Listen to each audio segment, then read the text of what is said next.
the first Surgeon General's advisory in over 10 years earlier this year, helping folks understand that over half of our opioid overdoses are occurring in a home setting.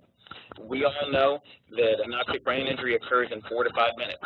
We also all know that most ambulances and first responders aren't going to show up in 4 to 5 minutes. Therefore, if we want to make a dent in this overdose epidemic, we need everyone to consider themselves as a first responder. We need to look at it the same as we look at CPR. We're talking about tourniquets. We need to arm everyone in our society to carry naloxone.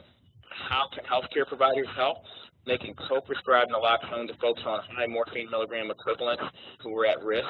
It's not the best way of doing things, but sometimes if grandma has naloxone at home and grandson overdoses in the garage, then at least naloxone is in the house. Communities that have saturated the community with naloxone have been able to turn around their opioid overdose rates.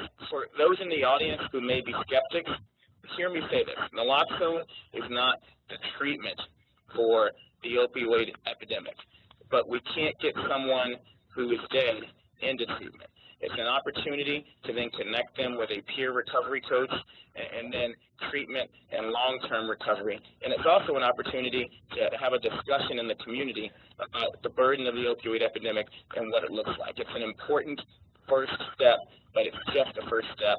And I, as Surgeon General, have no illusions that simply making naloxone available is going to turn the tide alone, but it certainly is an important part of it.